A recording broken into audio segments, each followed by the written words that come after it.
cookie manufacturer wishes to counter her competitor by launching a soda cracker that retains its crispness but has reduced salt content. Because of the health benefits of potassium, substituting potassium chloride for sodium chloride is an obvious option. During the first set of trials with potassium chloride, it was observed that the cracker created had significantly more water content than the standard cracker, represented by water activity of around 0.65. So, before going to the next set of ingredients as replacement for sodium chloride, she wants to know how this will affect the product's shelf life. So, let's take a look at the case setting. Our product here is crackers. Crackers generally have lower moisture content, but since we are making a healthy cracker with potassium chloride as a replacement for sodium chloride, the crackers seem to have higher water content. One of the most important elements affecting degradation reactions in food is water. So, before diving into the case, I would like to introduce you to the concept of water activity, which is widely believed to be useful for determining not just chemical spoilage of food, but also microbiological spoilage of foods. So, water activity is defined as how much water is available to support any sort of degradation reaction.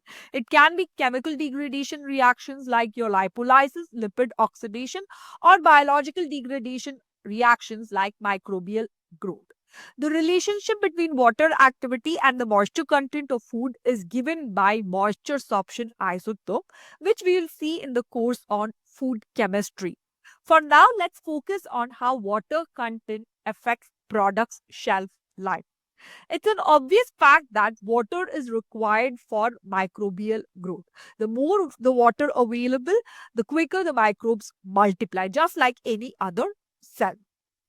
Under normal circumstances, crackers have low moisture content and they are high in salt. And when a microbial cell is present in such a system that has lower water content than microbial cells, it tries to achieve osmotic equilibrium with its surroundings. The result of this is that microbial cells they tend to lose water to the surroundings, causing cells to wilt and eventually die.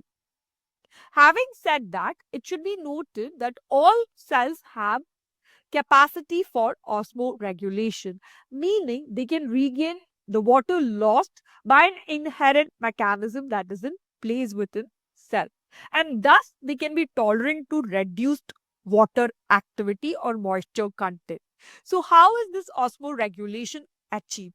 The idea behind the principle of osmoregulation is to create a gradient for osmosis so that water from surroundings re-enter the microbial cells. And how is this gradient created? So when water is lost to surroundings, there is increased concentration of solutes in microbial cells. At a particular point in time, so much of water is lost from your cells that the concentration of solute is at the highest. And when it is at the highest, it starts attracting water towards itself so that the cells can survive. But is this process always feasible? No, this process is not always feasible as it is highly energy demanding process, and given the size of microbial cell, it is not going to be effective and efficient for microbial cells to divert all energy for maintaining its osmolality. Now let's look at what will happen to the shelf life stability of your crackers because it has a water content of around 0.65. Ideally, your product is microbiologically stable if the water activity is around 0.6. But in our crackers example, water activity is around 0.65, which means that it is susceptible to growth of osmophilic yeast, xerophilic molds, spore formers, and non-spore formers. If you look at this table here, you can see that most pathogens, they do not grow below water activity of 0.6. Therefore, this is the standard aimed at in the food industry. But this is a real challenge in certain food systems that require higher moisture content. because then it is really the question of how water content can be maintained, ensuring that there is food safety, because it is more to do with texture of products, food products. Example, you have soft cookies, they should have higher moisture content so that consumers can, it can be well perceived by consumers.